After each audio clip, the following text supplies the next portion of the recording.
ओम श्री गणेशाय नमः। श्री राधा कृष्णाय नमः।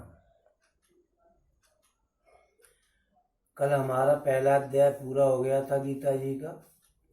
आज हम दूसरे अध्याय में पढ़ना शुरू कर रहे हैं। ओम श्री परमात्माय नमः। द्वितीय अध्याय। ओम इस अध्याय में शरणागत अर्जुन द्वारा अपने शोक की निवृत्ति का एकांतिक उपाय पूछे जाने पर पहले भगवान ने 30वें श्लोक तक आत्म तत्व का वर्णन किया है। सांख्य योग के साधन में आत्म तत्व का श्रवण, मनन और निधिध्यासन ही मुख्य है।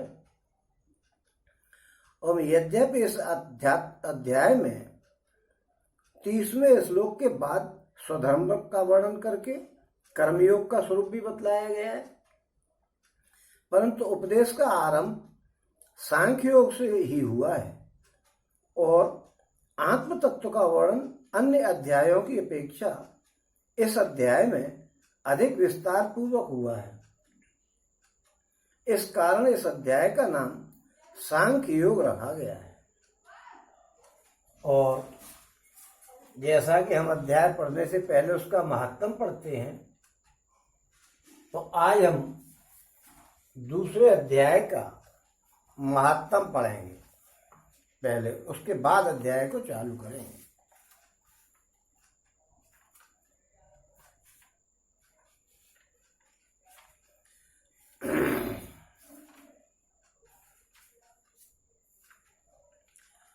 ओम श्री गणेशाय नमः। श्री राधा कृष्णाय नमः। दूसरे अध्याय के महत्व में सुने। ओम श्री नारायण जी बोले कि हे लक्ष्मी जी, दक्षिण देश में एक पूर्ण नाम का एक नगर था। वहां एक देव सुशर्मा धनवान रहता था। वो साधु सेवा किया करता था। जब संत सेवा करते करते उसको बहुत दिन बीत गए, तब एक बाल नामक ब्रह्मचारी वहां आया। उसकी सेवा बहुत करी, उन्होंने बहुत सेवा करी उसकी बाल नामक ब्रह्मचारी की, और विनय करी कि हे संत जी, मुझे कृपा करके श्री नारायण के पास जाने का या नारायण के पाने का ज्ञान उपदेश करिएगा। मुझे नारायण को प्राप्त कर लूं ऐसा ज्ञान उपदेश करिएगा। बड़ी विनय करी उनसे, बड़ी उसकी सेवा करी जो बाल नामक ब्रह्मचारी थे उनकी। और जिससे मेरा जीवन का कल्याण हो जाए और मुझे मुक्ति मिल जाए, ऐसा कोई तरीका बताओ जिससे मेरा कल्याण हो जाए और मुझे मुक्ति मिल जाए। कल्याण होना और मुक्ति होना एक ही बात है।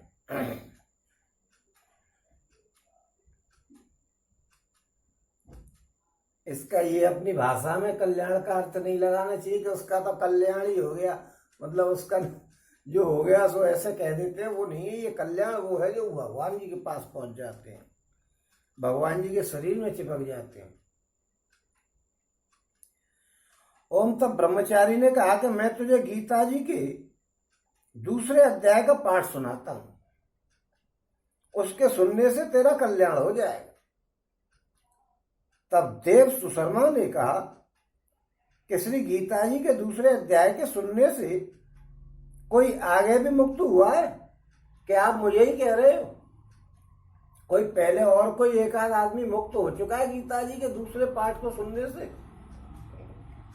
तब ब्रह्मचारी ने कहा कि तू सुन, मैं तुझे एक किस्सा सुनाता हूं।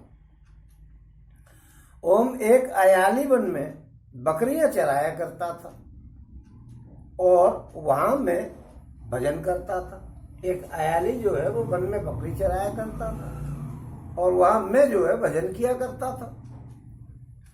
एक दिन रात को अयाली बकरियां लेकर के घर को चला गया।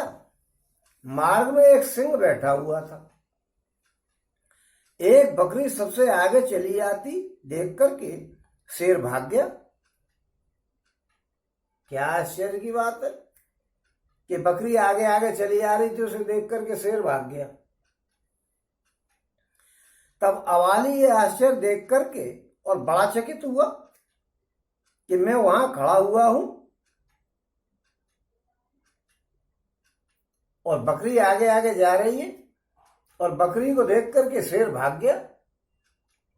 उस अयाली को बड़ा चक्कर आश्चर्य हुआ, अवाली को। मैं वहां खड़ा हुआ था, उस चरवाहे ने मुझे कहा कि मैंने ये आश्चर्य देखा है कि बकरी को देख करके शेर भाग गया। तुम त्रिकाल के दर्शी हो, यह वृतांत मुझे कहकर के सुनाइएगा कि ऐसा कैसे हो गया कि बकरी को देख करके शेर भाग गया।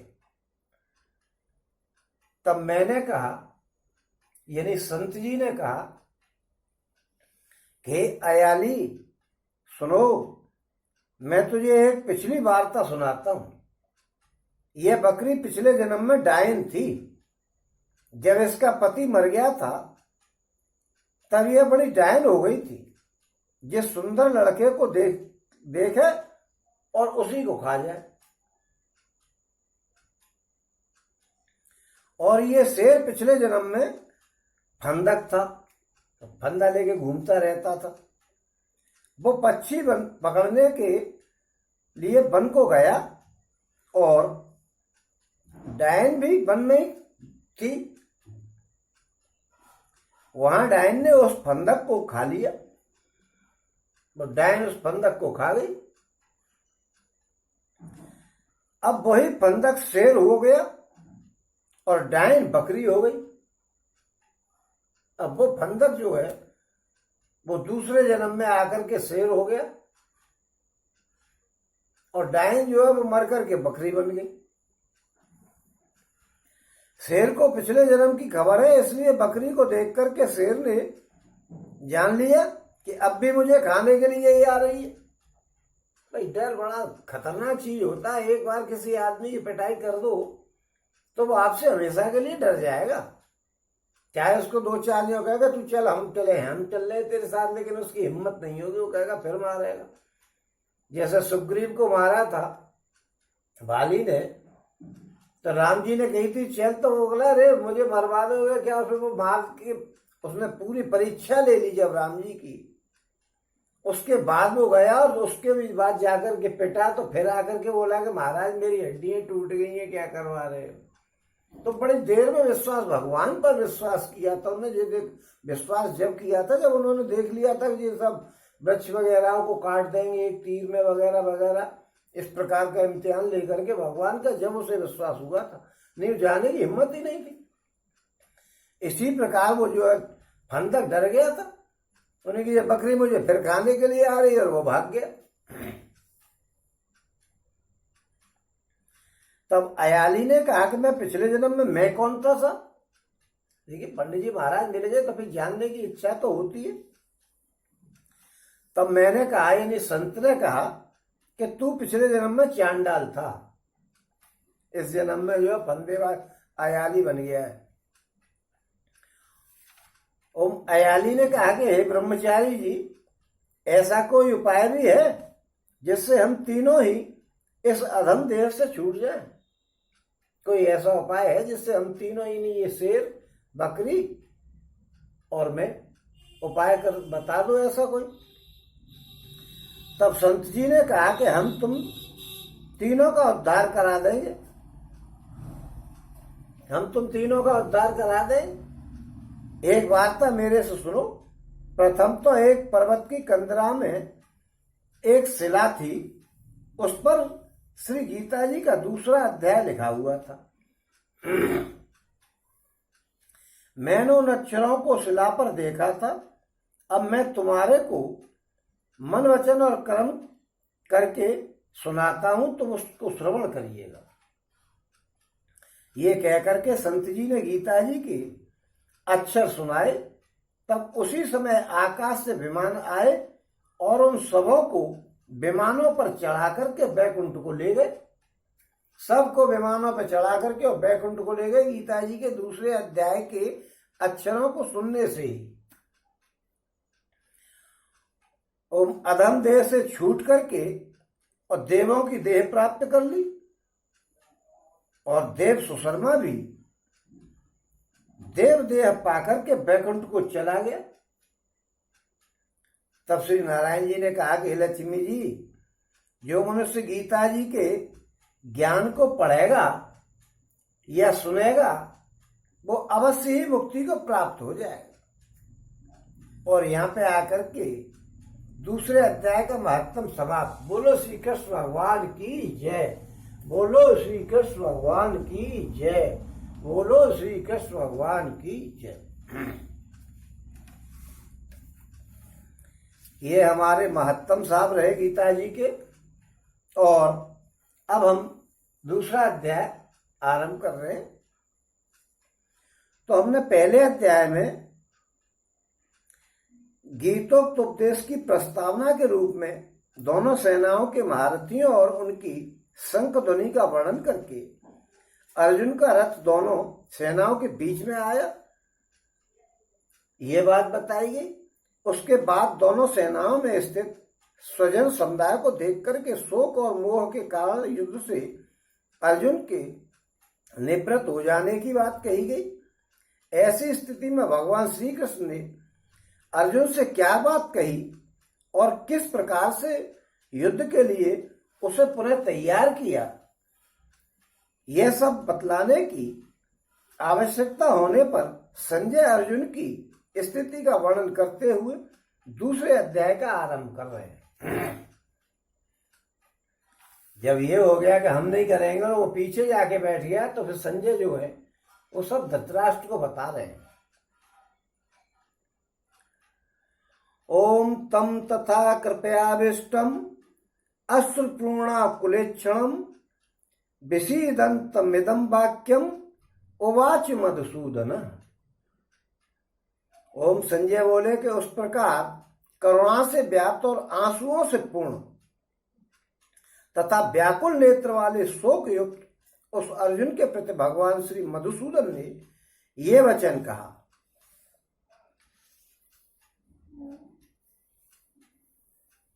क्योंकि वो बंधु स्नेह से युक्त जो है करुणा से कायरता के भाव में व्याप्त था, इसलिए उसको यहाँ पे करुणा से व्याप्त कहा गया कि बंधुओं का स्नेह था कि मैं परिवार वालों को कैसे मारूं।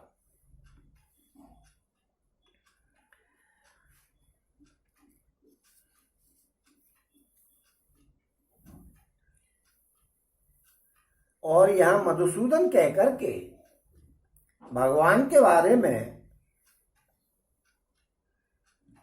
धृतराष्ट्र को संजय ने ये बताया है कि देखो, उनकी ओर भगवान जी हैं जिन्होंने देवताओं पर अत्याचार करने वाले मधु नामक दैत्य को मार दिया था। इस कारण इनका नाम मधुसूदन पड़ा है। ये भगवान युद्ध से मुंह मोड़े हुए अर्जुन को ऐसे वचनों द्वारा युद्ध के लिए उत्साहित कर रहे हैं। ऐसी अवस्था में आपके पुत्रों की कैसे जीत होगी? ये भगवान जी जो है जिन्होंने देवताओं का भला करने के लिए मधु को मार दिया था दैत्य को, तो ये अर्जुन को तैयार कर रहे हैं, तुम्हारे बच्चों की कैसे जीत होगी? इन्होंने पहले भी ऐसे ही मार काट करी है, अब भी संभाल लो। ओम श्री भगवानुवाच। भगवान जी कह रहे हैं, ये हमको यहां बात ध्यान रखनी है कि संजय ने धृतराष्ट्र से 10 दिन तक युद्ध हो जाने के पश्चात बात कही थी। जब तक 10 दिन का युद्ध हो चुका था उसके बाद संजय और धृतराष्ट्र की वार्ता चालू हुई है। और उसने ये कहा कि अब भी संधि कर ले, तो अभी जो बचे हुए हैं वो तो बच जाएंगे, जितने मर गए सो मर गए। इसलिए उन्होंने कहा कि 10 दिन तो निकल गए, अभी तो 8 दिन और रह गए। 8 दिन अलग रहने गए थे, वो तो 18 ही दिन चला था, लेकिन वो बाकी के जो बच गए उनको तो बचाने का प्रयास कर ले, क्योंकि ये भगवान जी हैं, मरवा के ही छोड़ेंगे। ओम श्री भगवानुवाच।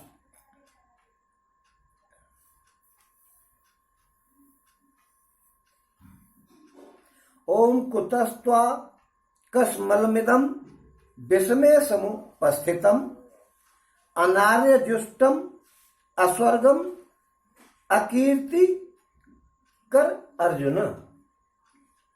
ओम श्री भगवान बोले कि हे अर्जुन, तुझे इस असमय में ये मोह किस कारण से हो गया? ये असमय में, क्योंकि न तो ये श्रेष्ठ पुरुषों द्वारा आचरित है, न स्वर्ग देने वाला है और न कीर्ति को करने वाला है। यानी तुम जिस भाव से यहाँ व्याप्त हो रहे हो, यह भाव तो श्रेष्ठ पुरुषों द्वारा सेवित है ही नहीं, क्योंकि श्रेष्ठ पुरुष तो लड़ने आए हैं, मैदान में लड़ेंगे। अब ये तुम यहाँ रोना धोना लगा रहे हो, क्योंकि ये न तो स्वर्ग देने वाला है और न कीर्ति को करने वाला है।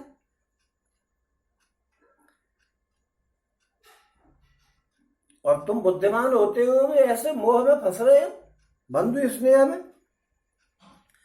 ओम क्लैप्यम माम समगमः पार्थ। ओम क्लैप्यम माम समगमम पार्थ। ओम क्लैप्यम मां समगमः पार्थ। नैतत् व्यपुपद्यते क्षुद्रम हृदय दौर्बल्यम त्यक्तोत्तिष्ठ परंतप। ओम, इसलिए हे अर्जुन, नपुंसकता को प्राप्त मत होवे। तुझमें ये उचित नहीं जान पड़ती है। हे परंतप, हृदय की तुच्छ दुर्बलता को त्याग करके युद्ध के लिए खड़ा हो जा।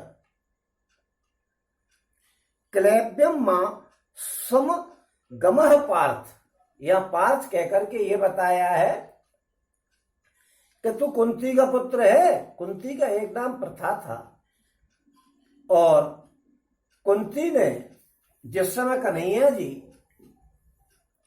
कंप्रोमाइज यानी राजीनामा कराने गए थे दुर्योधन के पास, तो वो कुंती से भी मिलकर के आए थे। उस समय कुंती ने जो है कन्हैया जी से एक बात कही थी कि अर्जुन और भीम से जाकर के ये कह देना कि मां जिस क्षत्रिय मां पुत्र को उसी दिन के लिए पैदा करती है, वो दिन आ गया है। इसी दिन के लिए हमने तुम्हें पैदा किया था, वो दिन आ गया है। युद्ध के लिए तैयार होने के लिए उन्होंने वीरता की बात करी थी। तो उस बात को ध्यान दिलाते कन्हैया जी ने आकर के वो बात अर्जुन को बताई कि भाई तुम्हारी माँ ने ये कहा है कि क्षत्रिय माता अपने पुत्र को जिस दिन के लिए पैदा करती है वो समय आ गया है। उसमें वीर रस की पूरा पूरा भरा हुआ था, वीर रस। इसलिए उसको अर्जुन को ये दिखाया है कि हे प्रथा पुत्र पार्थ, यानी तो कुंती का पुत्र है, जिसने कितनी जीदारी की बात करी थी कि जिस समय के लिए मैंने तुम लोगों को पैदा किया है वो समय आ गया, आप धर्म युद्ध करिए। और इस नपुंसकता को प्राप्त मत हो, जो नपुंसकता की बात कर रहे हो, तुझमें ही उचित नहीं जान पड़ती है। हे परंतप, हृदय की तुच्छ दुर्बलता को त्याग करके युद्ध के लिए खड़ा हो जा। अब परंतप क्यों कहा है? जो अपने शत्रुओं को ताप पहुंचा दे, शत्रुओं की हालत खराब कर दे, उसको परंतप कहते हैं। इसलिए अर्जुन को यह कहा कि तुमने तो 50 बार शत्रुओं को ताप पहुंचाया है, नाक में दम कर दिए, और अब तू ऐसी कायरता की बात कर रहा है। कैसे युद्ध करेगा? कैसे युद्ध से हट रहा है? क्या कहेंगे लोग तेरे बारे में?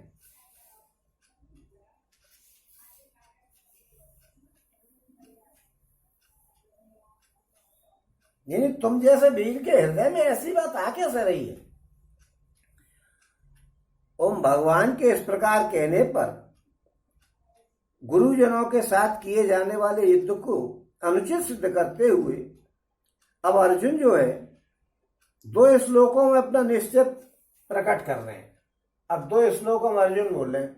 ओम अर्जुन उवाच। ओम कथम भीष्मं संख्ये द्रोणं च मधुसूदन इसुभिः प्रतियोष्यामि पूजारहार बरिसूदन। ओम, भगवान से अर्जुन बोले कि हे मधुसूदन, मैं रणभूमि में किस प्रकार बाणों से भीष्म पितामह और द्रोणाचार्य के विरुद्ध लड़ूंगा, क्योंकि हे अरिसूदन ये दोनों ही पूजनीय हैं। ओम गुरून हत्वा हि महानुभावा न श्रेयो, ओम गुरून हत्वा हि महानुभावान श्रेयो भोक्तुम भैक्ष महीपलोके। ओम हत्वा अर्थ कामास्तु गुरून एव भुज्जीय भोगान रुधिर प्रतिग्धान।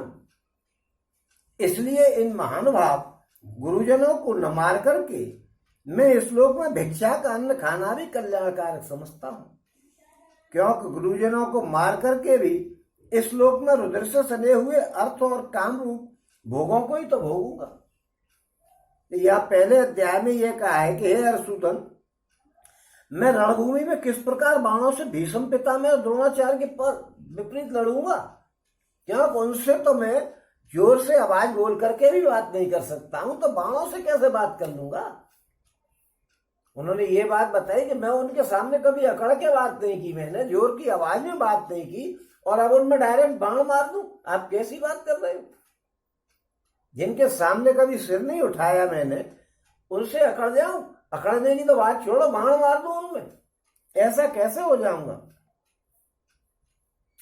क्योंकि इनको जो है दुर्योधन की सेना में द्रोणाचार्य, कृपाचार्य आदि जो है अनेक आचार्य तथा बालिक, भीष्म और सोमदत्त, भूरिश्रवा और सलवाद गुरुजन थे उनके,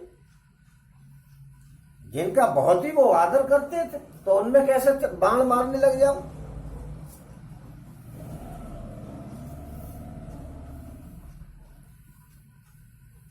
और फिर इनको मार करके भी मिलेगा क्या? न तो मुक्ति ही होगी और न धर्म की सिद्धि होगी। इसी लोक में कुछ सुख सुविधाएं मिल जाएंगी, तो मुझे तो स्वर्ग का भी नहीं चाहिए।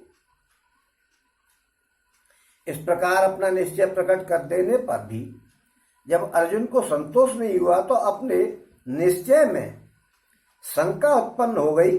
तब वे फिर कहने लगे, अभी और बोल रहे हैं, 2 श्लोकों से काम नहीं चला है उनका।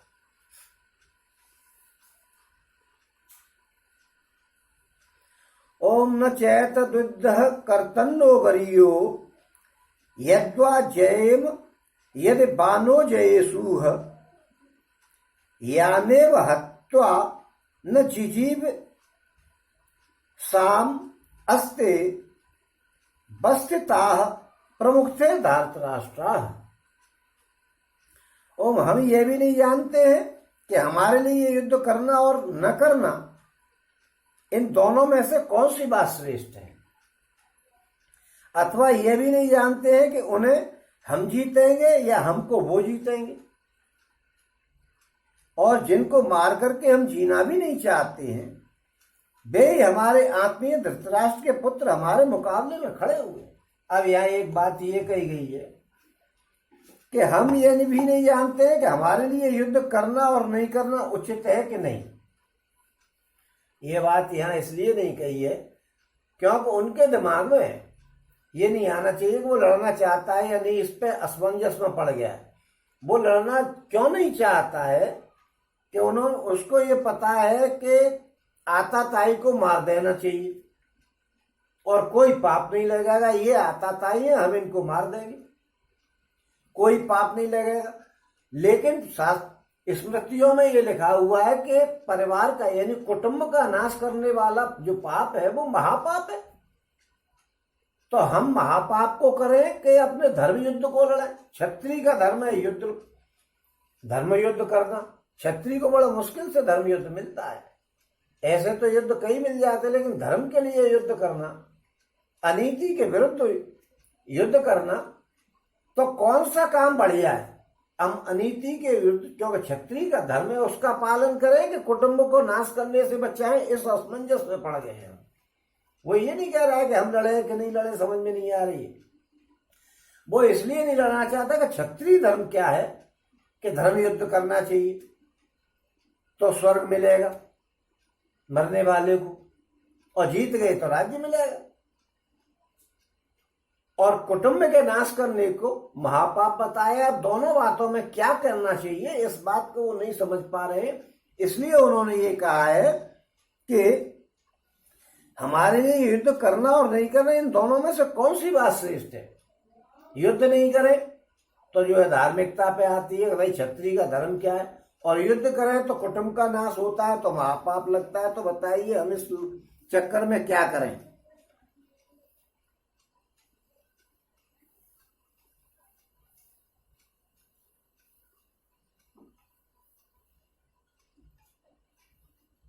और भाई जीत हार जो कुछ भी होगी उसके लिए होगी तो सही, लेकिन हम इसका निर्णय कैसे कर सकते हैं कि जीतेगा कौन। हम मर गए तो हमें स्वर्ग मिलेगा, या दो चार को मार के मर गए तो क्या होगा। इस प्रकार कर्तव्य का निर्णय करने में अपनी असमर्थता प्रकट करने के बाद अब अर्जुन भगवान की शरण ग्रहण करके अपना निश्चय कर्तव्य बतलाने के लिए उनसे प्रार्थना कर रहे हैं।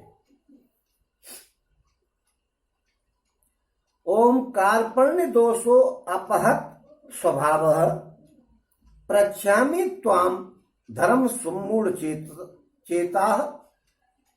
ओम यच्छ्रेय स्या निश्चितम ब्रूहि तन्मे शिष्यस्ते अहम साध माम त्वाम प्रपन्नम। ओम इसलिए कायरता रूप दोष से उपरहत हुए स्वभाव वाला तथा धर्म के विषय में मोहित चित्त हुआ मैं आपसे पूछता हूं। देखिए, धर्म के विषय में मोहित चित्त हुआ, जो साधन निश्चय कल्याणकारक हो वो मुझसे कहिएगा, क्योंकि मैं आपका शिष्य हूं, इसलिए आपके शरण हुए मुझको शिक्षा दीजिए। देखिए, अब वो मोह में फंस गया। कार्पण्य दोष से उपरहत, कार्पण्य दोष का मतलब होता है कृपण, यानी कंजूस।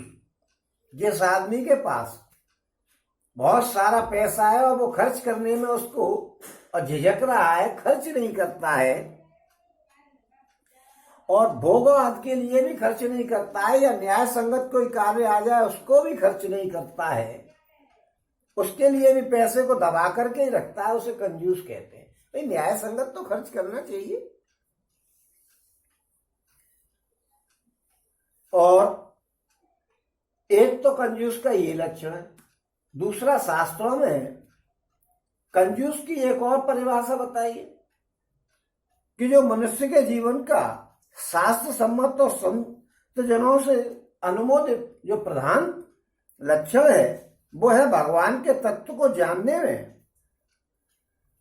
जान करके मेहनत करे जानने में और उसको प्राप्त कर ले। और अगर प्राप्त नहीं करता है और न जानने का प्रयास करता है तो उस आदमी को भी कंजूस कहते हैं। जो भगवान को प्राप्त करना हमारा उद्देश्य है और उस उद्देश्य की तरफ हम जा ही नहीं रहे तो हमको कंजूस कहा जाएगा। साधुओं का ऐसा मत है। ऐसे मूर्ख को भी कृपण कहते हैं कि जो तो कंजूस है। पैसे से ही कंजूस का मतलब नहीं होता है। और सामान्यतः जो दीन स्वभाव का होता है उसे भी कंजूस कहते हैं। बेचारा गरीब है, क्या करें, कंजूस है। तो अर्जुन जो है उसको कार्पण्य दोष से अपहृत स्वभाव वाला बताया है कि उसको कायरता आ गई है, कंजूसी कर रहा है वो लड़ने के लिए।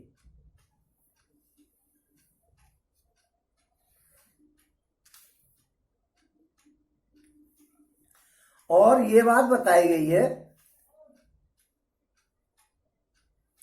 कि वो मोहित चित्त हुआ, धर्म के विषय में मोहित चित्त हो गया है।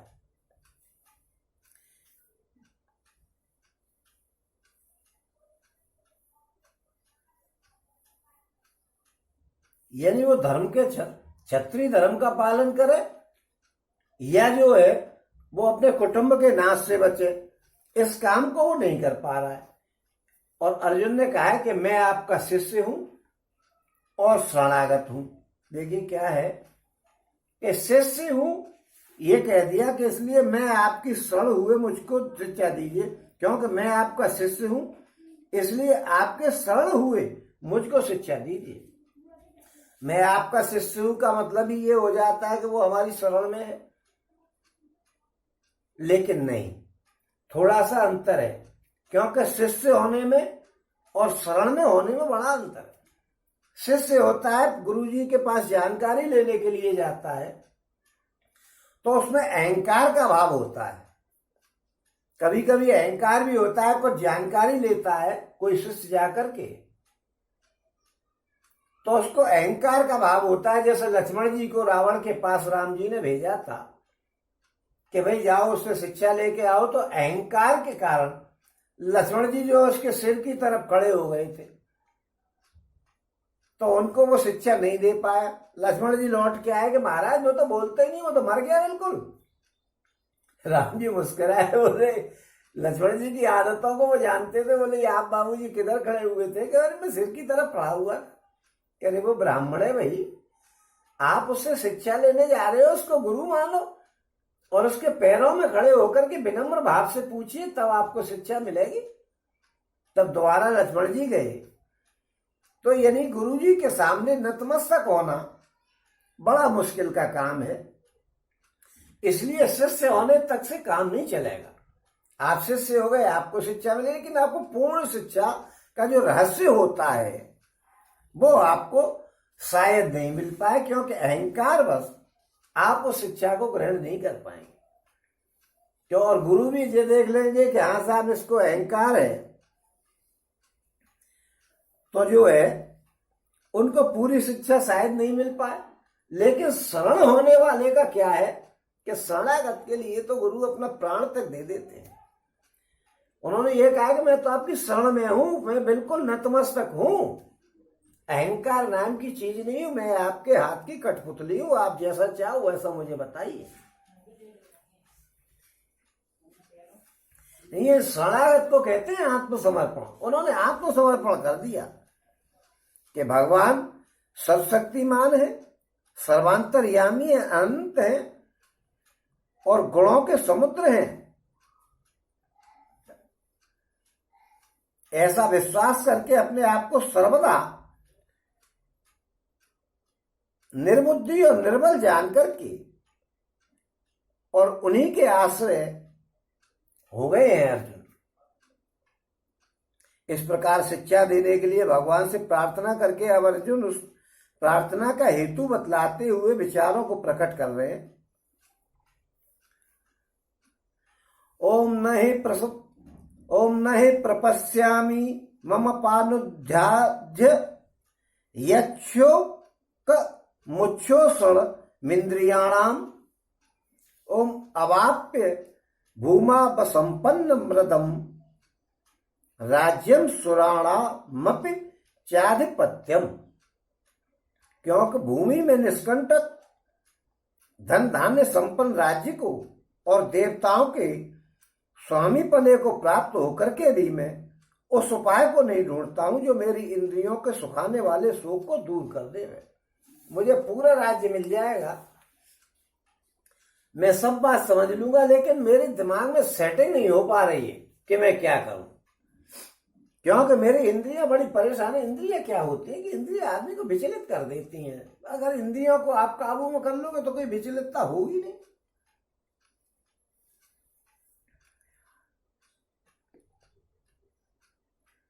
और यहां पे आकर के अब अर्जुन ने उसके बाद फिर क्या कहा, ये संजय बता रहे हैं। ओम संजय उवाच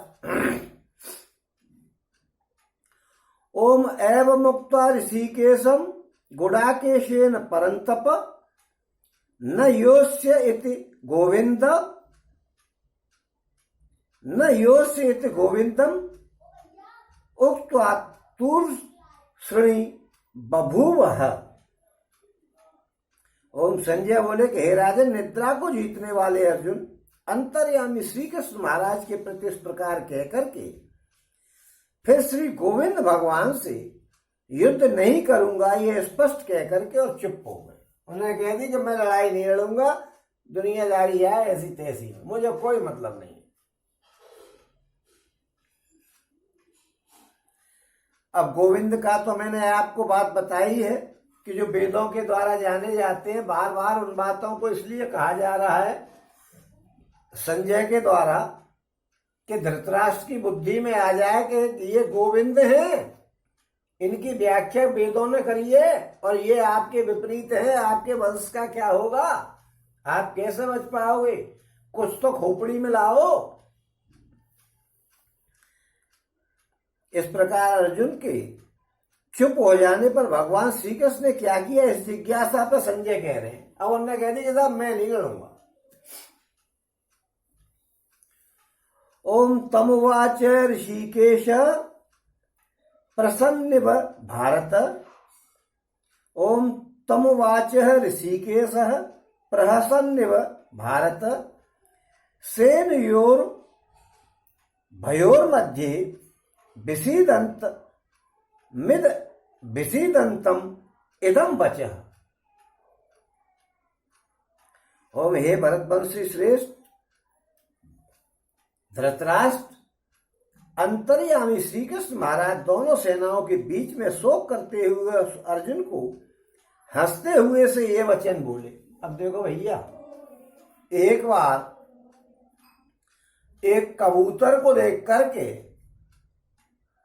और यमराज हंस गए थे, तो उस कबूतर की दम निकल गई थी। ये मैं किस्सा सुना चुका हूं।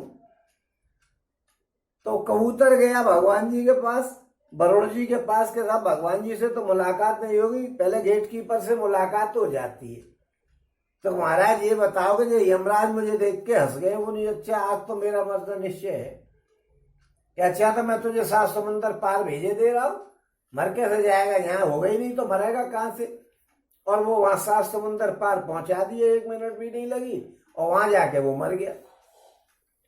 जब वो मरने के बाद आया तो साहब नहीं, एक गरुड़ जी से एक बात पूछ, यमराज जी से एक बात पूछ लेने दो। नहीं क्या बात है भाई, कि तुम मुझे देख के हंसे थे और मैं 7 समुंदर पार पहुंच गया, फिर भी मैं मार दिया, क्या कारण है?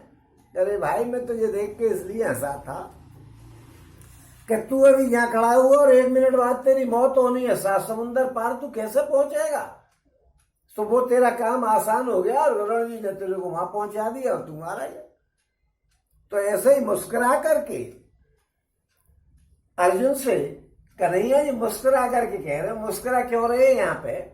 वो अर्जुन को मरवाने के लिए नहीं मुस्कुरा रहे हैं कि मैं मरवा ही दूंगा, वो तो मरने से बचाएंगे, लेकिन वो इसलिए मुस्कुरा रहे हैं कि मुझसे कह रहे हैं कि मैं क्या करूं, बता दो, मैं आपकी शरण में हूं, मैं आपका शिष्य हूं और अपना निर्णय पहले ही सुना दिया है कि मैं नहीं लड़ूंगा। अरे भाई जब निर्णय सुना दिया तो मुझसे क्या पूछ रहा है? इस बात को मन में सोच करके कि देखो मुझसे कह रहा है कि मैं तुम्हारा शिष्य हूं और शरण में हूं, उसके बाद भी उन्होंने कह दिया कि मैं युद्ध नहीं करूंगा, ये स्पष्ट कह करके और वो चुप हो गए। तो मुझसे पूछ क्या रहा है? फिर जब युद्ध नहीं करेगा, निर्णय अपना पहले ही सुना दिया। इस वजह से उन्होंने ये बात कही है।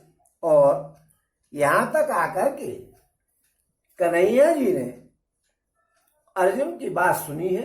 अब कन्हैया जी मुख्य उद्देश्य पर उतर रहे हैं। बड़ा क्रिटिकल पॉइंट जो है वो ला करके खड़ा कर रहे हैं। स्पष्टीकरण जरा असंभव है, फिर भी इसको प्रयास करेंगे कि क्या है, क्योंकि मुख्य उद्देश्य जो है इस दूसरे अध्याय में वो आत्म तत्व का वर्णन है।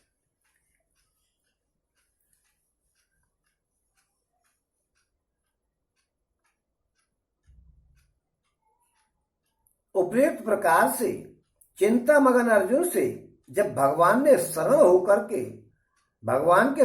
के अपने महान शोक की निवृत्ति का उपाय पूछा और यह कहा कि इस लोक और परलोक का राज्य सुख इस शोक की निवृत्ति का उपाय नहीं है, तब अर्जुन को अधिकारी समझ करके उसके शोक और मोह को सदा के लिए नष्ट करने के लिए उद्देश्य से भगवान पहले नित्य और अनित्य वस्तु के विवेचन पूर्वक सांख्य योग की दृष्टि से भी युद्ध करना कर्तव्य है, ऐसा प्रतिपादन करते हुए सांख्य योग का वर्णन कर रहे हैं। अब वो सांख्य योग पर उतरे आए, ये ऐसे नहीं मानेगा, इसको जरा हाई लेवल का ज्ञान दिया जाएगा। अब हाई लेवल की बातें बता करके भगवान जी कह रहे हैं, ओम श्री भगवान उवाच ओम असोच्यानन वसोच्यस्तवम ओम असोच्यानन वसोच्यस्तत्व। पढ़ने में गड़बड़ हो जाती है, संस्कृत है भाई।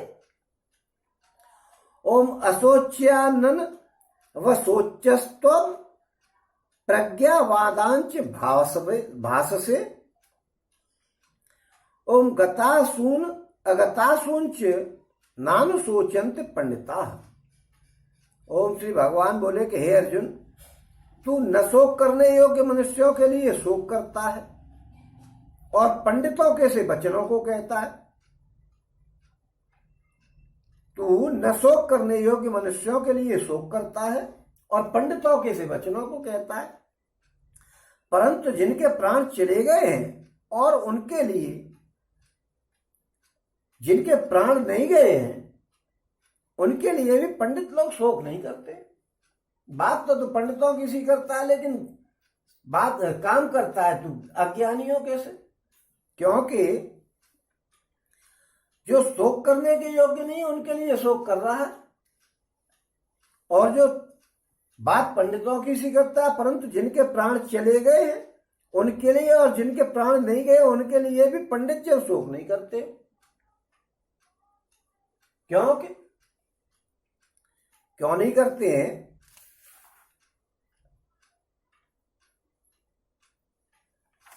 इसलिए नहीं करते हैं वो पंडित जन शोक को, वो जानते हैं कि आदमी कोई मरता ही नहीं है। ज्ञानी पुरुष जो है कभी रोना धोना नहीं लगाते हैं। ये नहीं जो मर गए उनके लिए शोक करेगा, नहीं मरे उनके लिए। भाई जो आदमी जन्म लिया है उसको तो मरना ही, तो फिर उसके लिए शोक क्या करना। और पंडित लोग यानी ज्ञानी पुरुष जो होते हैं वो कभी ऐसी बातों के लिए शोक नहीं करते हैं।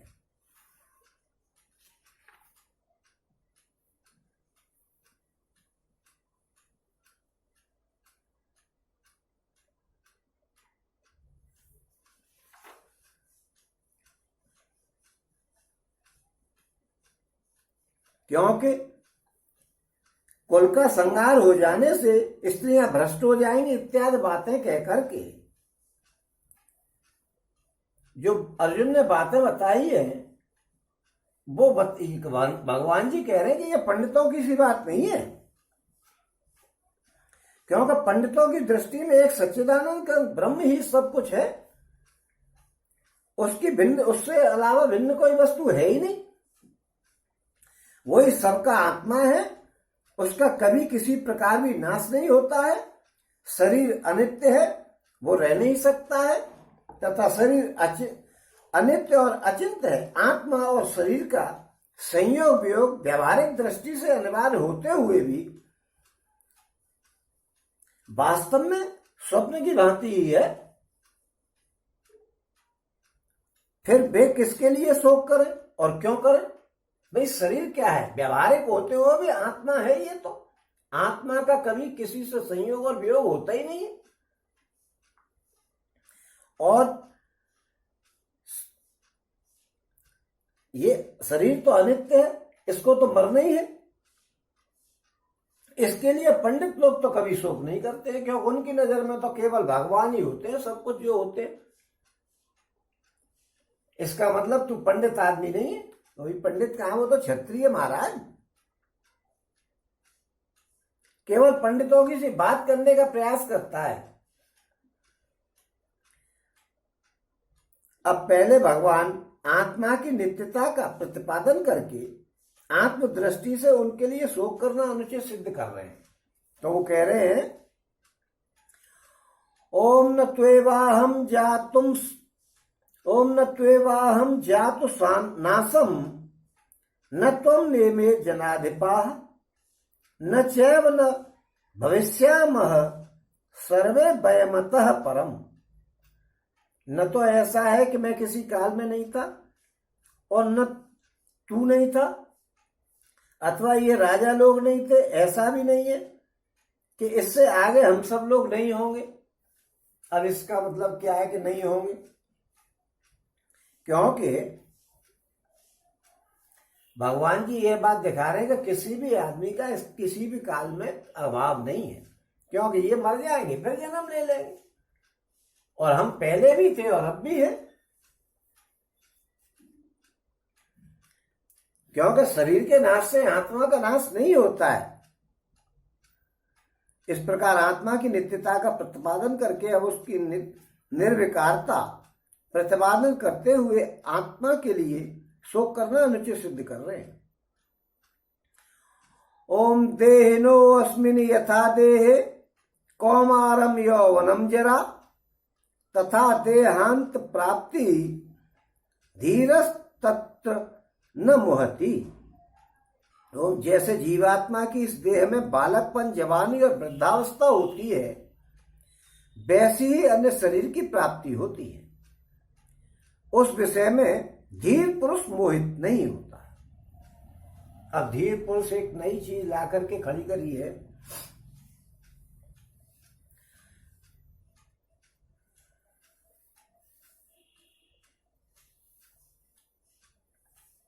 कि आत्मा जो है उसको आदमी ये सोचता है कि ये शरीर मर गया और उसमें से आत्मा निकल करके दूसरे में घुस गई, और दूसरे शरीर में जाने आने के समय पे जो कष्ट होता है उसकी आशंका से अज्ञानी जन शोक करते हैं। वे कहते हैं कि जिस प्रकार बालकपन, जवानी, जरा अवस्था वास्तव में आत्मा की नहीं होती है, स्थूल शरीर की होती है, और आत्मा में उनका आरोप किया जाता है। ये अवस्थाएं जो हैं कि बच्चा जन्म लेता है, फिर जन्म लेकर के वो थोड़ा सा बढ़ता है, फिर रूप परिवर्तन करता है, फिर वो जवान होता है, जवान होने के बाद फिर वो रुक जाता है बढ़ना, और फिर उसके बाद जो है घटना शुरू हो जाता है और मर जाता है। ये अवस्थाएं शरीर की है, आत्मा की नहीं है। इस आत्मा में उनका आरोप किया जाता है। उसी प्रकार एक शरीर से दूसरे शरीर में जाना आना भी वास्तव में आत्मा का नहीं होता है, सूक्ष्म शरीर का होता है। शरीर दो प्रकार का नहीं, 3 प्रकार का होता है, लेकिन 2 प्रकार का खास तौर पर जाना जाता है। एक सूक्ष्म शरीर होता है, एक स्थूल शरीर होता है। स्थूल शरीर में से सूक्ष्म शरीर निकल करके जाता है, और वो स्थूल शरीर पड़ा रह जाता है। तो स्थूल शरीर मरता है, सूक्ष्म शरीर मरता नहीं है, वो जाकर के कहीं और जन्म ले लेता है।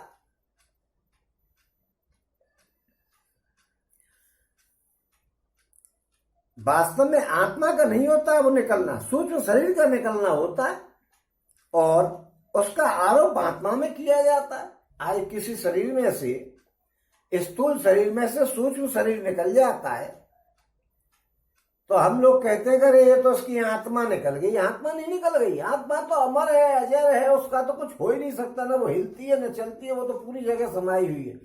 ऐसी कोई जगह नहीं है जहां आत्मा नहीं है, और ना उसको इतनी जगह भी नहीं है जब पूरी दुनिया में भरी हुई है आत्मा, तो वो हिलती भी नहीं है। ये तो हम लोग कहते हैं कि साहब उसकी आत्मा निकल गई, ये अज्ञानी लोग कहते हैं, क्योंकि उनकी दृष्टि में आत्मा का शरीर से कोई संबंध नहीं होता। जो ज्ञानी होते हैं इसलिए वो कभी शोक नहीं करते, और इसलिए तुम्हारा भी उनके लिए शोक करना आवश्यक नहीं है।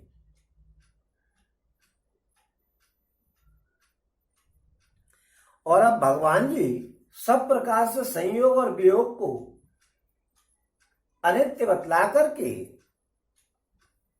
उसको सहन करने के लिए कह रहे हैं। तो भगवान जी कह रहे हैं, ओम मात्रा स्पर्शा अस्तु कौन्तेय शीतोष सुख दुखदाह आगमा पायनो अनित्यास तास्तित क्षस्व भारत। हे कुंती पुत्र, सर्दी, गर्मी और सुख दुखों को देने वाले इंद्रिय और इंद्रियों के संयोग तो उत्पत्ति विनाशील और अनित्य है। इसलिए हे भारत, उनको तू सहन कर। यानी वो कह रहे हैं कि सर्दी गर्मी सुख और दुख जो को देने वाले इंद्रिय और इंद्रियों के विषय, इनके इंद्रियों अपने विषयों से मिलती हैं, तो ये सुख और दुख का महसूस होता है, इसका आत्मा से कोई ताल्लुक नहीं है। ये तो अनित्य है, इनकी उत्पत्ति और विनाशील और अनित्य है ये तो। इसलिए इनके लिए क्या शोक करना है कि तुम शोक कर रहे हो कि साहब जो दुख हो रहा है इसके लिए दुखी हो रहे हैं, बड़े भारी के गम में चले गए, और कभी सुखी हो रहे हैं कि हमारा अच्छा काम हो गया तो खुश हो रहे हैं। इसके लिए सुख और दुख की कोई आवश्यकता नहीं है, क्योंकि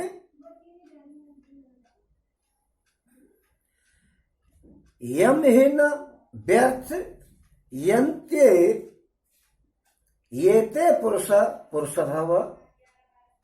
यहम हीन व्यथयन्ते येते पुरुषर्षभ सम दुखम सुखम धीरम सो अमृतत्वाय कल्पते।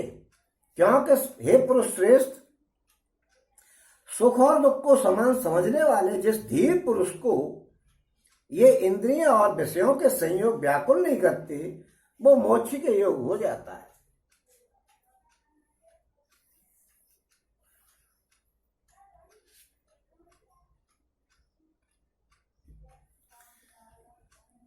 हे पुरुष से सुख दुख को समान समझने वाले जिस धीर पुरुष के ये इंद्रिय और विषयों के संयोग व्याकुल नहीं करते हैं, वो मोक्ष के अधिकारी हो जाते हैं इंद्रियों के। इसमें बताया कि सर्दी गर्मी सुख और दुख को देने वाले इंद्रिय और विषयों के संयोग तो उत्पत्ति विनाशील और अनित्य हैं, इसलिए तो इनको तो सहन कर। इंद्रियां हैं, आपकी इंद्रिय में कुछ आ गई बात तो वो आपको सहन करनी पड़ेगी, क्योंकि सर्दी गर्मी ये आपके इंद्रियों से जो अपने विषयों से मिलती है तभी पैदा होती हैं। आत्मा का इससे कोई मतलब नहीं, और ऐसे मौसम में तो आप इसको सहन करिए, क्योंकि अंतःकरण सहित इंद्रियों का शब्द स्पर्श रूप रस और गंध आदि उनके विषयों के साथ जो संबंध है उसी को यहां पर नापने का एक तरीका बताया गया कि आप इन्हीं से नापिएगा। सर्दी गर्मी इन्हीं के द्वारा हो रही है, वैसे सर्दी गर्मी है ही नहीं।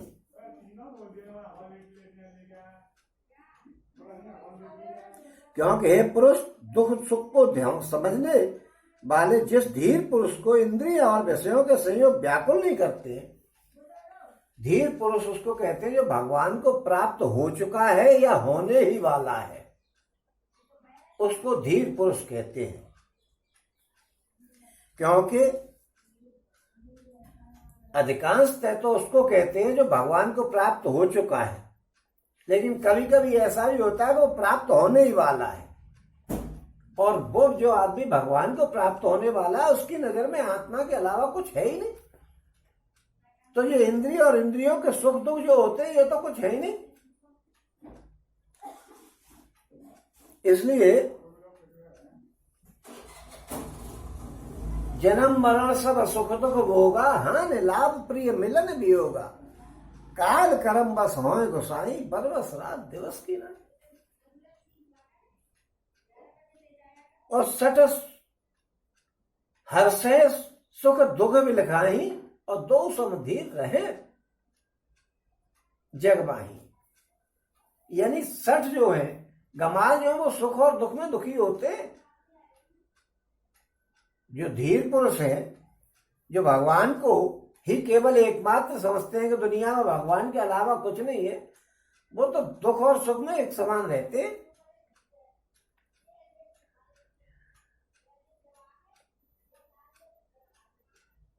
अब वो जो है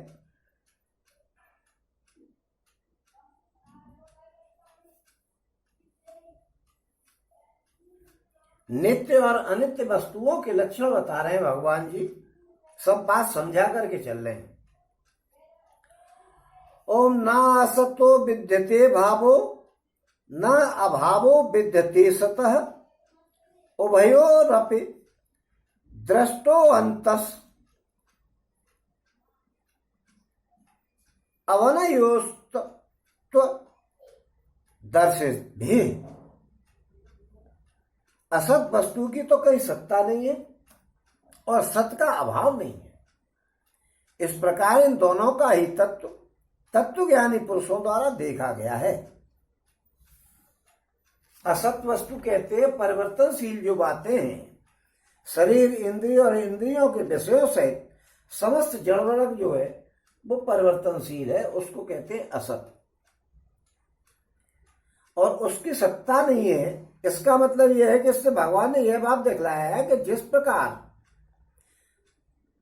वह जिस काल में प्रतीत होता है उसके पहले भी नहीं था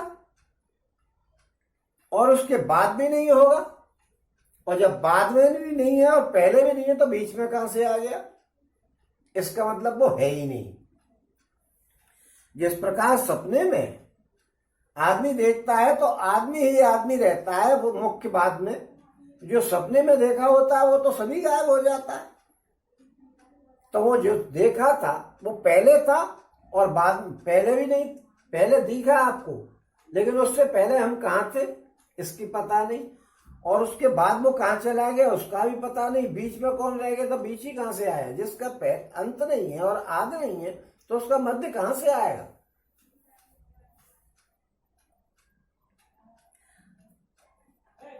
यानी इसका मतलब जिस समय वो प्रतीत हो रहा है उस समय वास्तव में है ही नहीं।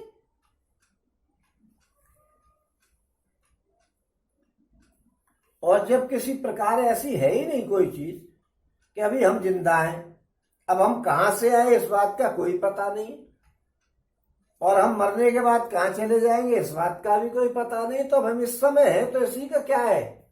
यही क्या है? इसका मतलब ये है ही नहीं शरीर। ये शरीर तो आत्मा में आरोप किया गया है, भ्रम के कारण है। और धीर पुरुष ये जानता है कि ये शरीर है ही नहीं, वो तो सब कुछ जो दुनिया में है सब सच्चिदानंद घन है।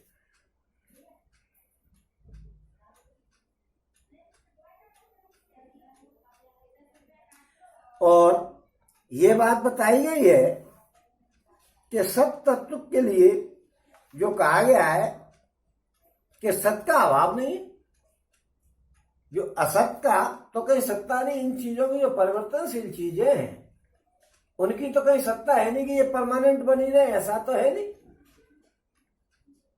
और सत्य चीज है वो कहीं जाती नहीं है। भगवान जी हर समय मौजूद है, हर जगह मौजूद है, कण कण में भगवान है, तो उनकी तो सत्ता हमेशा है। ओम अविनाशी तु तद्विद्य येन सर्वमिदं ततम् विनाशम अव्यवसायस्य। ओम विनाशम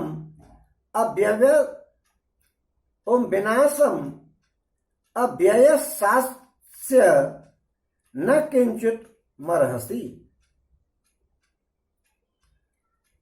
ओम अविनाशी तु तद्विद्य येन सर्वमिदं ततम् विनाशम अव्ययस्यास्य न किंचित कर्महति।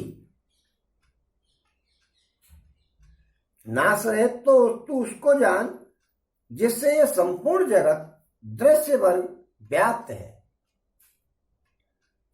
इसी अविनाशी का विनाश करने में कोई समर्थ नहीं है। नाश रहित केवल भगवान है, उनके अलावा कोई है ही नहीं। जो सच्चिदानंद घन है उनको ही आप जानिए, क्योंकि वो ही ये संपूर्ण जगत को पैदा करते हैं और वो ही इसका नाश करते हैं, वो ही बने रहते हैं, और कोई चीज सत्य है ही नहीं।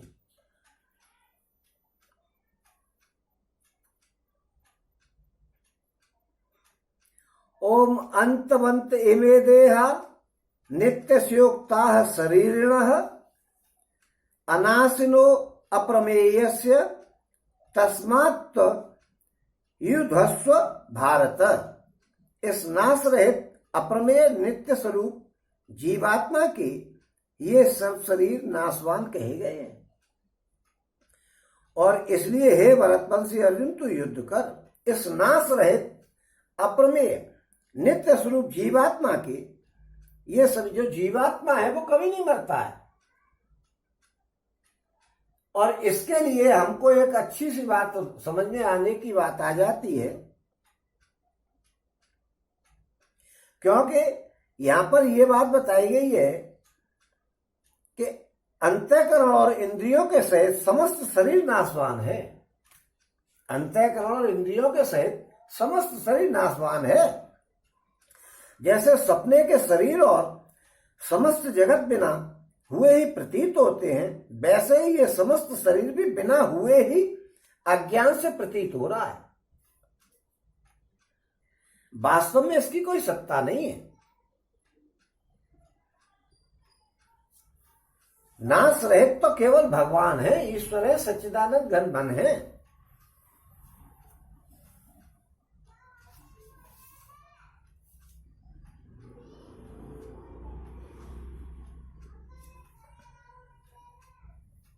यानी व्यवहारिक दृष्टि से जो भिन्न भिन्न शरीरों को धारण करने वाले, उनसे संबंध रखने वाले भिन्न भिन्न आत्मा प्रतीत होते हैं, वे वस्तुतः भिन्न भिन्न है ही नहीं, वो तो एक ही है। जैसे निद्रा के समय स्वप्न की सृष्टि में एक पुरुष के सिवा कोई दूसरी बात नहीं होती है। आपके अंत में आप जगोगे तो क्या निकलेगा कि केवल पुरुष ही दिखेगा जो सपना देख रहा है। उसने सपने में देखा वो तो है ही नहीं। ऐसे ही जो वास्तविकता है वो जीवन की वास्तविकता यह है कि भगवान के अलावा कोई दुनिया में है ही नहीं, मनुष्यों के शरीर है ही नहीं। ये सांख्य योग की बात चल रही है भाई साहब। सांख्य योग का सीधा सीधा मतलब ये होता है कि केवल भगवान है, दूसरी कोई चीज ही नहीं है।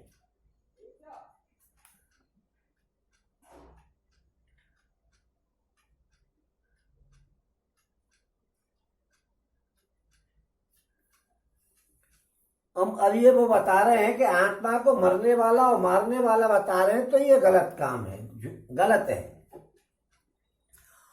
ओम येन वेत्ति हंतारम यच्चैनम मन्यते हतम उभो तो न बिजानीतो नायम हंति न हन्यते। ओम जो इस आत्मा को मारने वाला समझता है तथा जो इसको मरा मानता है, वे दोनों ही नहीं जानते हैं।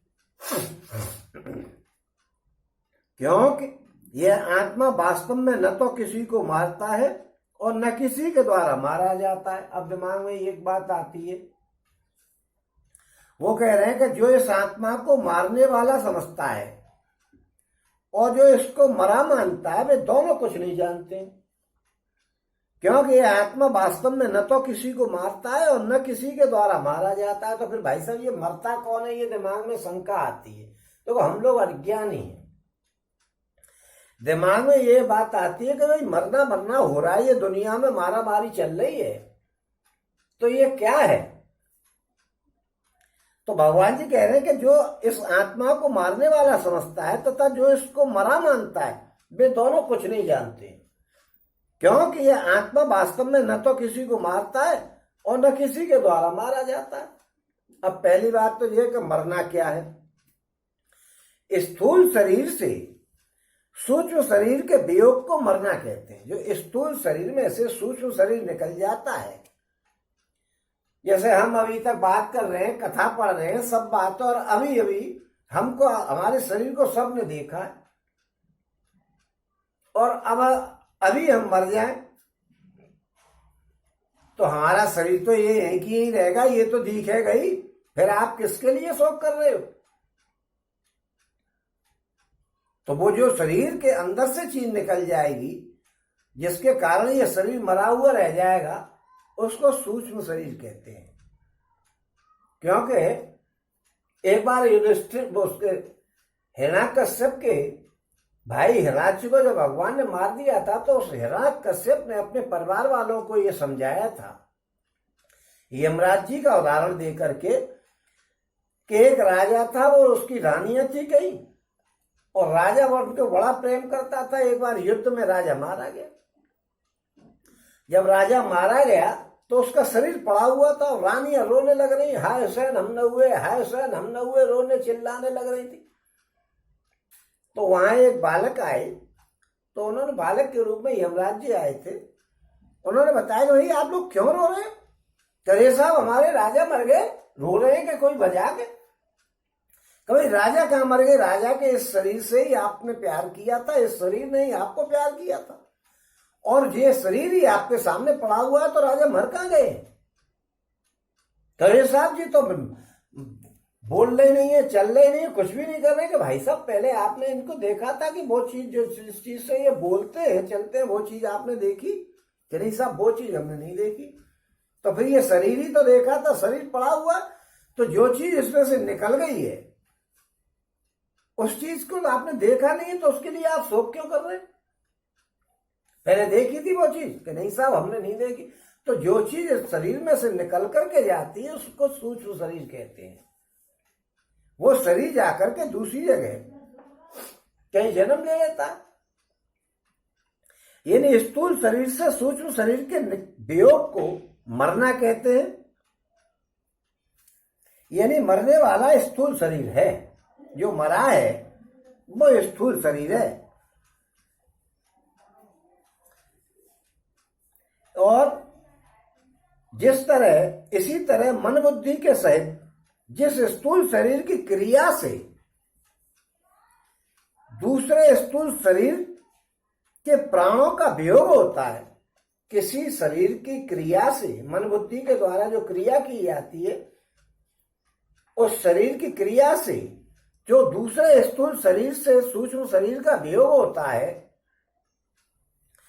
उसे मारने वाला कहा जाता है।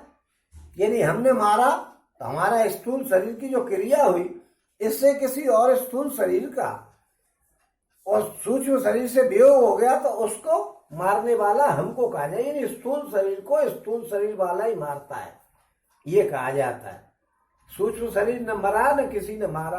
हमारे शरीर की क्रिया से हमने किसी में चाकू मार दिया और वो मर गया, तो इस स्थूल शरीर की क्रिया से जो दूसरा स्थूल शरीर है उसको हमने उसको सूक्ष्म शरीर उसका वियोग कर गया उससे, तो उसको कहते हैं मारना। यानी वो हमने मारा है, स्थूल शरीर को किसी ने नहीं मारा है।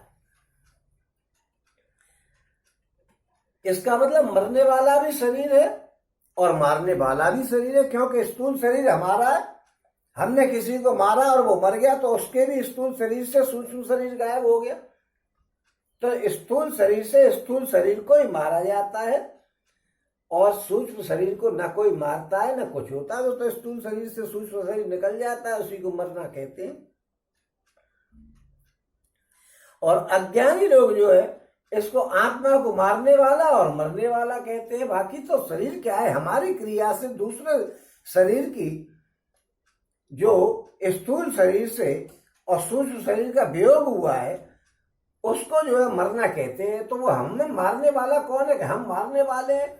मरने वाला वो है जो दूसरे शरीर में से सूक्ष्म शरीर निकल गया है।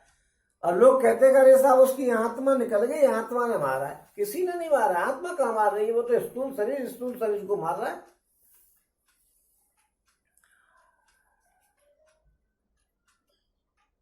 ओम न जायते म्रियते वा कदाचिन नायम भूत्वा भविता वा न भूयः। ओम अयो नित्य शाश्वतो अयम पुराणो न हन्यते हन्यमाने शरीरे। ओम ये आत्मा किसी काल में भी न तो जन्मता है और न मरता ही है, तथा ये न उत्पन्न होकर के फिर होने वाला है, क्योंकि यह अजन्मा नित्य सनातन और पुरातन है। शरीर के मारे जाने पर भी यह मारा नहीं जाता है। आत्मा क्या है? अजन्मा है, इसका जन्म नहीं होता है। नित्य है यानी ये कभी मरता नहीं है। सनातन है यानी बहुत समय से है, पुराने समय से, जाने कब से है। और पुरातन है यानी बहुत पुराना है, पुराणों में जिक्र किया गया है इसका। शरीर के मारे जाने पर भी ये मारा नहीं जाता। यानी शरीर के 6 विकार हैं। और 6 विकार जो वो इंद्रियों के द्वारा होते हैं। और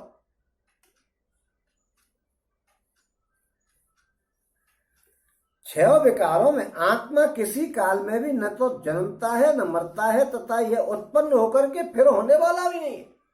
यानी ये विकार जो होते हैं शरीर के, उनसे आत्मा की भिन्नता बताई गई। जो शरीर के विकार होते हैं, छह कार्य शरीर में होते हैं। एक तो उत्पन्न होता है, यानी जन्म लेता है। दूसरा फिर ये अस्तित्व में आता है, यानी उत्पन्न होकर के सत्तावान बनता है। और तीसरा ये वृद्धि करता है, यानी बढ़ता है। और चौथा ये रूपांतरण को प्राप्त होता है, यानी विपरिणाम होता है, यानी रूपांतरण हो जाता है। पहले शकल ऐसी थी, अब दूसरी शकल हो गई। और पांचवा लक्षण है इसका क्षय होना, यानी कम होना, घटना। और छठवां लक्षण जो होता है, छठवीं अवस्था जो होती है वो मरण अवस्था होती है, यानी विनाश होता है। तो ये सब शरीर के अवस्थाएं हैं, आत्मा की नहीं है। न तो आत्मा बढ़ता है, न उत्पन्न होता है, न ये रूपांतरित होता है, और न ये क्षय होता है, और न ये मरता है। ये शरीर के विकार हैं 6। कौन कौन से विकार हैं जरा दोबारा सुन लें। उत्पत्ति, अस्तित्व, वृद्धि, विपरीत, विपरिणाम और अपक्षय और विनाश। ये 6 अवस्थाएं शरीर की होती हैं। जो इंद्रियों के द्वारा चला हुआ है, सतगुण, रजोगुण, तमोगुण के द्वारा बना हुआ ये हमारा जो शरीर है, पंच महाभूतों से बना हुआ, उसकी अवस्थाएं होती हैं, आत्मा की नहीं होती हैं। आत्मा क्या है कि ये तो पुरातन है। इसमें आत्मा को अज यानी अजन्मा कह करके उत्पत्ति वाले विकार को खत्म किया गया है। जन्म लेकर के फिर सत्ता में नहीं आने वाला है, ये कह करके अस्तित्व रूपी विकार को समाप्त किया गया है। और पुराण यानी पुरातन, चिरकालीन, सदा एक रस रहने वाला कहकर के वृद्धि नामक विकार से अलग किया गया है आत्मा को। और नित्य कहकर के, अखंड सत्ता वाला कहकर के, छह जो शरीर का जो 6 विकार होता है उससे अलग किया गया है आत्मा को। और हन्यते यानी शरीर के नाश से अलग करके कि आत्मा का कभी नाश नहीं होता, विनाश नामक विकार को अलग किया गया। यानी आत्मा को शरीर के 6 विकारों से अलग बताया गया।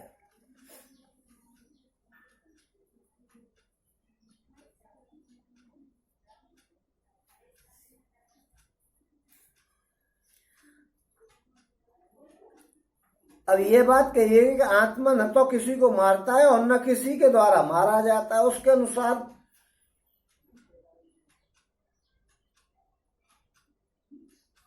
ये बात बताई गई है कि वो क्यों नहीं मारा जाता है, क्योंकि वो आत्मा अजर अमर है, अजन्मा है, बढ़ती नहीं है, घटती नहीं है। अब अगले श्लोक में ये बतलाते हैं कि किसी को मारता क्यों नहीं है, वो आत्मा क्यों नहीं मारता है। ओम वेदा विनाशिनम नित्यम यह एन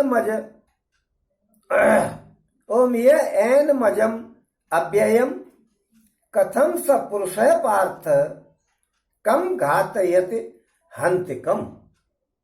हे प्रतापपुत्र अर्जुन, जो पुरुष इस आत्मा को नाश रहित, नित्य, अजन्मा और अव्यय जानता है, वो पुरुष कैसे किसी को मरवाता है और कैसे किसी को मारता है। जो इसको अजन्मा मानता है, नाश रहित मानता है और नित्य मानता है, तो उसकी नजर में कोई कैसे मर जाएगा बताइए। जो आदमी नहीं जानता है कि आत्मा क्या है, वो तो कह सकता है कि साहब ये अजर है कि नहीं है, कि ये आत्मा मरती है। जो आदमी इसको नित्य मानता है और अजन्म मानता है, इसका कभी जन्म नहीं होता। देखिए, जीव का जन्म होता है, आत्मा का जन्म नहीं होता है। मनुष्य का शरीर अनित्य है, आत्मा नित्य है। आत्मा हर समय बनी रहती है। तो जो आदमी इन बातों को जानता है, वो कैसे कह सकता है कि सब आत्मा मरती है या नहीं मरती है।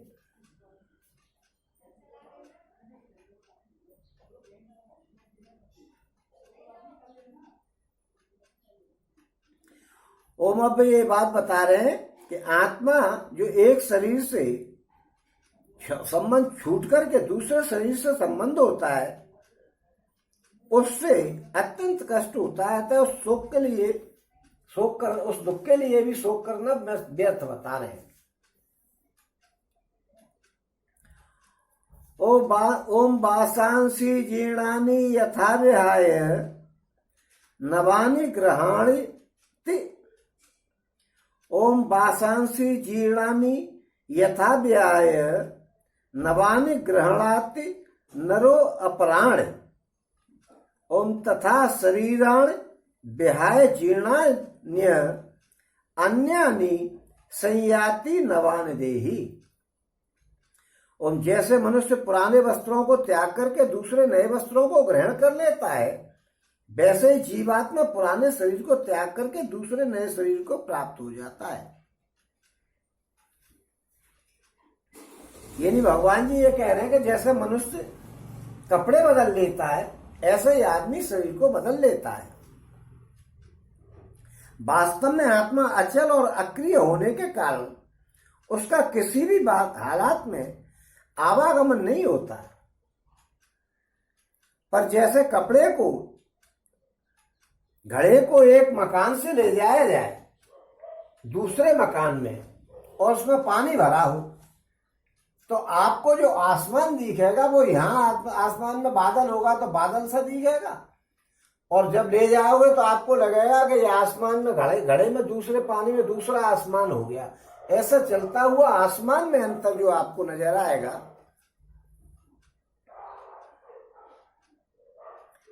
ऐसे ही आपको आत्मा में आवागमन की प्रतीति होती है। आवागमन होता नहीं, वो आसमान एक ही है। अब हम घड़े में पानी भर करके या किसी बर्तन में पानी भरकर देख रहे हैं कि आसमान ऊपर दिख रहा है और उसे यहां से वहां तक ले जा रहे हैं, तो हम ये सोचेंगे कि यहाँ आसमान दूसरा है, वही आसमान यहाँ पे आ गया, तो वो वहीं रह गया आसमान, वो आसमान दूसरा यहाँ आ गया। ऐसे ही आदमी का जो आवागमन है वो प्रतीत होता है, वास्तव में तो आसमान एक ही रहता है, तो वो आसमान कोई दूसरा थोड़ा ही हो जाता है। ऐसे ही आवागमन शरीर का जो है वो उसमें जीव का होता है, आत्मा का नहीं होता है। ये भ्रम होता है, क्योंकि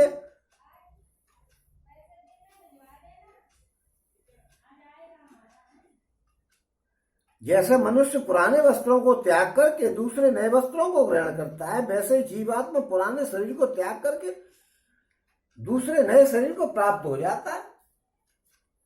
उसमें कोई परेशानी थोड़ा ही है, वो शरीर आत्मा थोड़ा ही आती है, आत्मा तो दिखती है। और शरीर तो जाने कितने हो जाते हैं, आ जाते हैं। और शरीर जो बनता है आत्मा आदमी का, वो स्वभाव के अनुसार बनता है और संकल्प के अनुसार ही शरीर सूक्ष्म शरीर बनता है। आप जैसा करोगे, आप मर के जाएंगे हम, तो हमारे साथ एक पोटली जाएगी हमारे कर्मों की, उसका जाकर के वहां विधान होगा। वास्तव में तो ये दुनिया में कुछ ऐसा है ही नहीं, क्योंकि ये तो आत्मा का काम है। आत्मा जीव मरने का प्रतीत होता है, मरता नहीं है, कोई नहीं मरता है। ये तो आत्मा में आरोप किया गया है।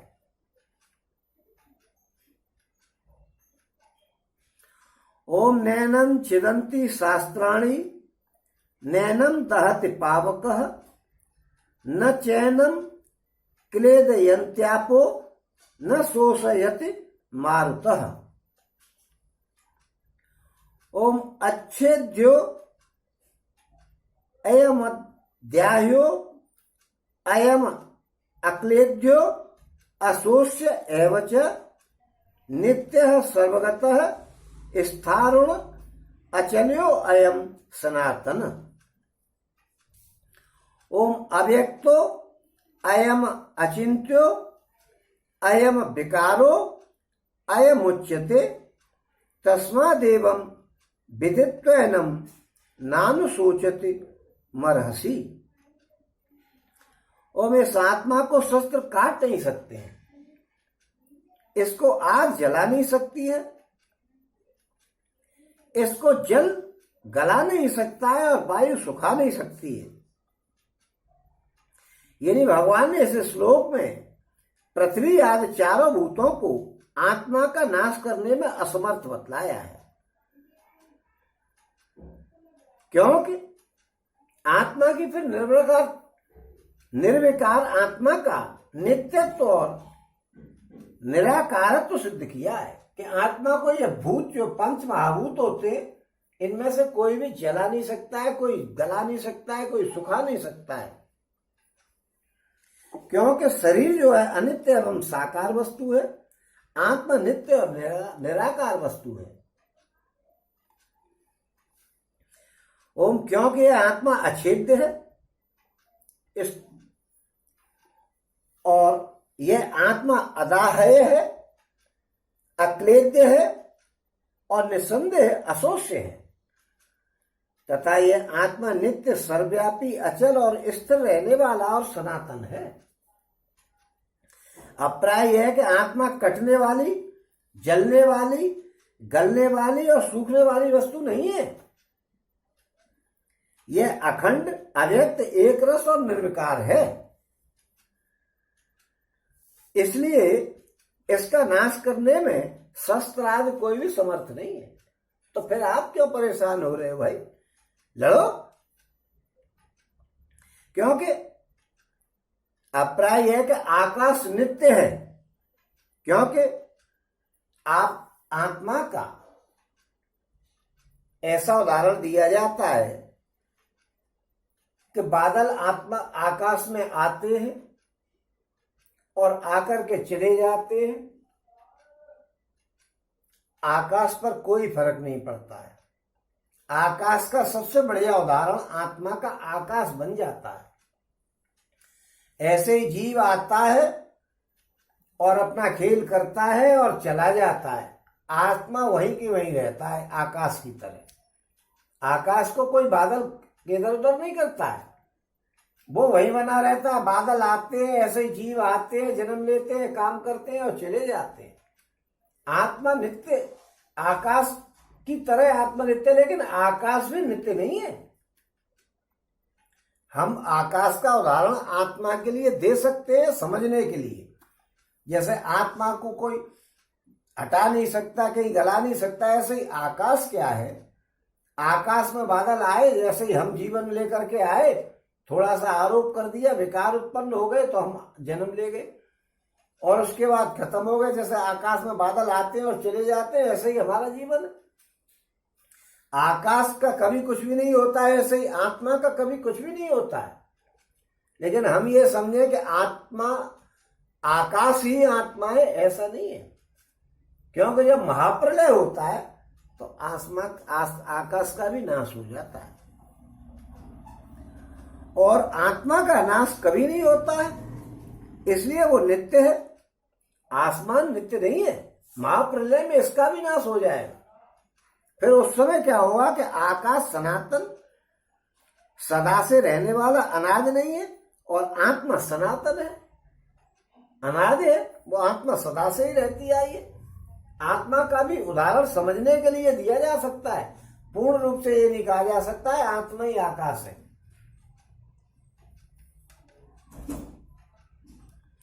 ओम, यह आत्मा अव्यक्त है, यह आत्मा अचिंत्य है और यह आत्मा विकार रहित कहा जाता है।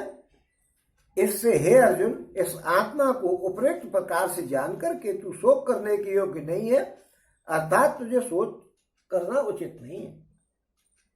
आत्मा अव्यक्त है, यानी किसी प्रकार भी इंद्रियों के द्वारा इसको जाना नहीं जा सकता है और इसलिए ये अव्यक्त है और ये मन का भी विषय नहीं है, इसलिए ये अचिंत्य, इसका चिंतन नहीं किया जा सकता, मन का विषय है ही नहीं।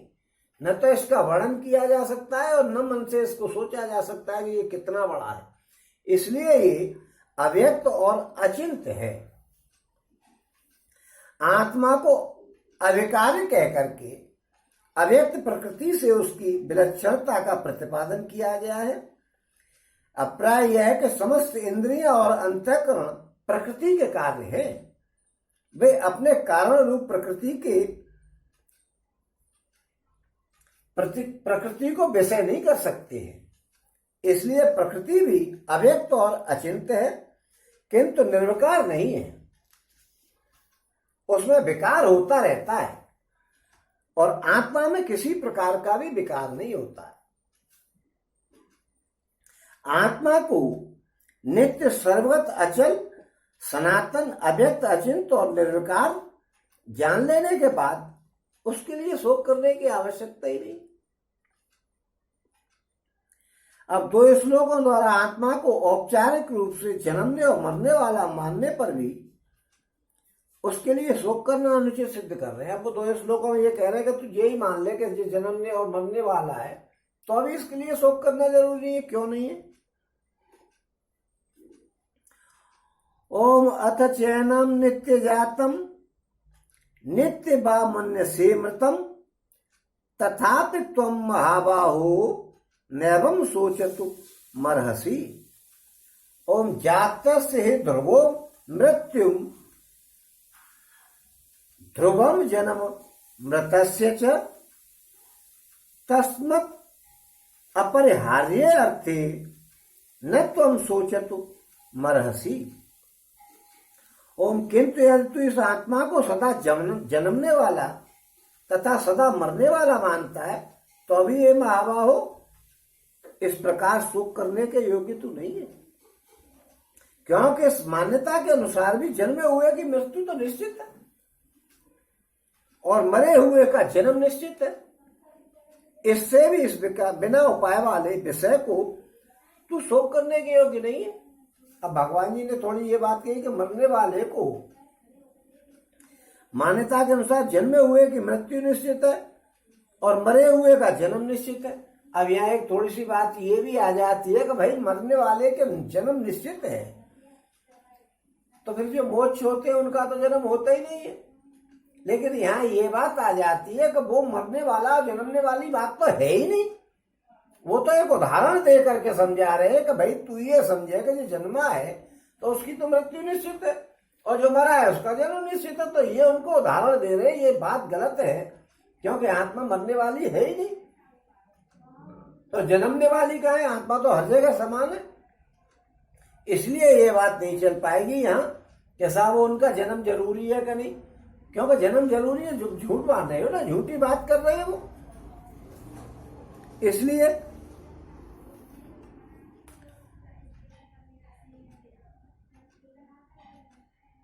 और अब अगले श्लोक में यह सिद्ध करते हैं कि प्राणियों के शरीर को उद्देश्य करके भी शोक करना नहीं बनता। तो कह रहे हैं ओम अवत्यादीनि भूतानि व्यक्ति मध्यानि भारत अव्यक्त निधानान्येव तत्र का परिदेवना।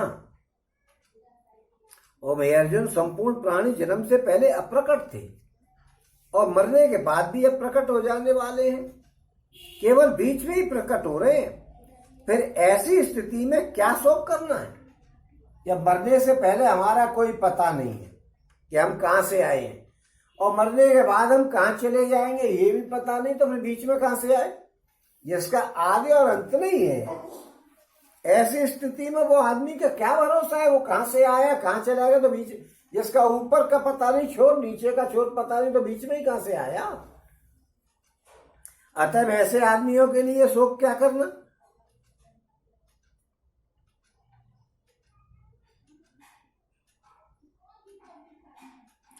अब अगले श्लोक में आत्म तत्व के दर्शन, वर्णन और श्रवण की अलौकिकता और दुर्लभता का निरूपण कर रहे हैं भगवान जी। तो वो कह रहे हैं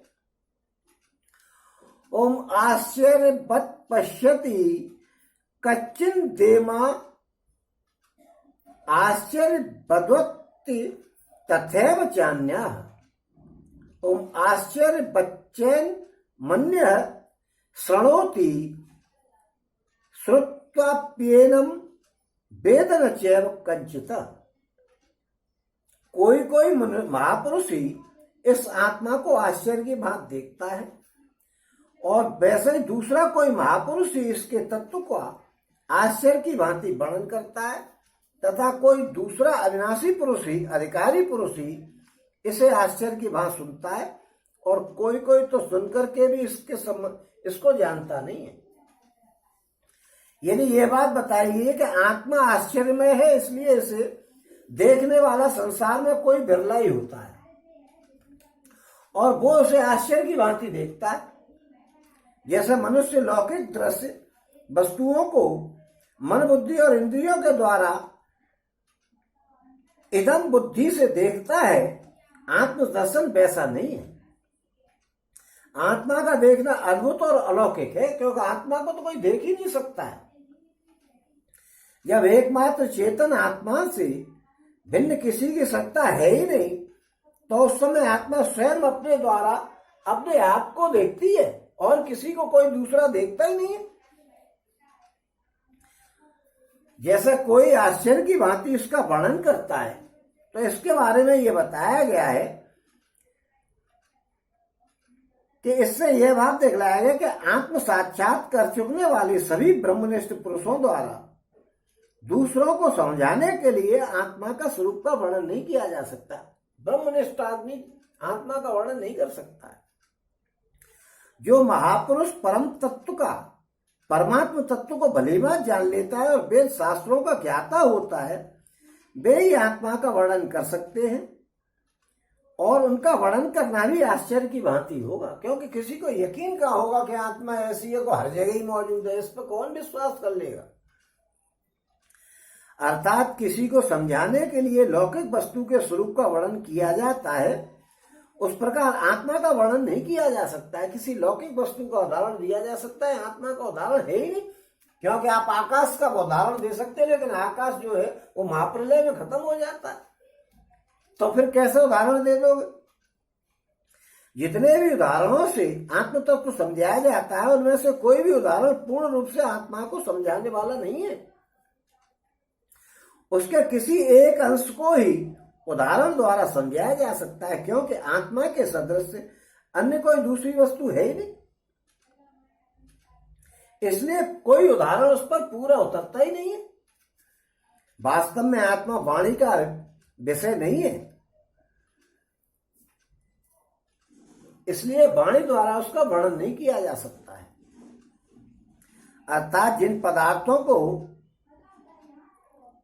यह पहले सत्य स्वरूप और रमणीय समझता था, तथा जिन शरीर आदि को आत्मस्वरूप मानता था, उन सबको अनित्य, नाशवान, दुखरूप और जड़ तथा आत्मा को उनसे सर्वदा विलक्षण सुनकर के उसे बड़ा भारी आश्चर्य होता है। क्यों वो सुनता है कि आश्चर्य क्या, वो तो दुनिया को सही मान रहा है। जब आत्मा का वर्णन सुनेगा तो उसको आश्चर्य होगा, क्योंकि वो तत्व उसका पहले कभी सुना हुआ और समझा हुआ नहीं होता है, तथा किसी भी लौकिक वस्तु से उसकी साधारणता होती है। इस कारण वो उसे बहुत ही अद्भुत मालूम पड़ता है, क्योंकि लौकिक वस्तु के वर्णन तो उन्होंने सुने, अलौकिक वस्तुओं के वर्णन कहाँ सुने, तो उसको फिर आश्चर्य होगा उसके सुनने के बारे में।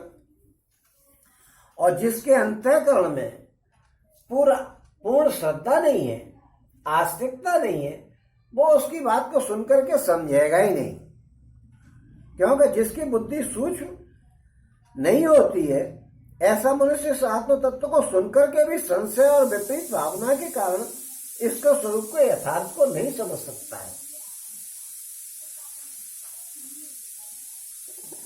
और इस प्रकार आत्म तत्व के दर्शन, वर्णन और श्रवण की अलौकिकता और दुर्लभता का प्रतिपादन करके अब आत्मा नित्य ही अवध्य है, अतः किसी भी प्राणी के लिए शोक करना उचित नहीं है, यह बतलाते हुए भगवान सांख्य योग के प्रकरण का उपसंहार कर रहे हैं।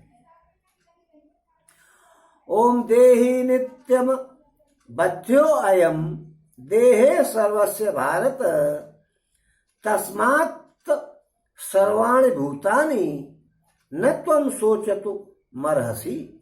ओम हे अर्जुन, यह आत्मा सबके शरीरों में सदा ही अवध्य है, कभी इसका वध नहीं किया जा सकता, न कभी ये मरती है। ओम, इस कारण संपूर्ण प्राणियों के लिए तू शोक करने के योग्य नहीं है। यानी समस्त प्राणियों के जितने भी शरीर हैं उन समस्त शरीरों में एक ही आत्मा है, कोई दूसरी आत्मा है ही नहीं। शरीर के भेद से अज्ञान के कारण आत्मा में भेद प्रतीत होता है, वास्तव में भेद नहीं है। वह आत्मा सदा ही अवध्य है, उसका कभी भी किसी भी साधन से कोई नाश नहीं कर सकता है। और अब 7 श्लोकों में क्षत्रिय धर्म के अनुसार शोक करना अनुचित सिद्ध करते हुए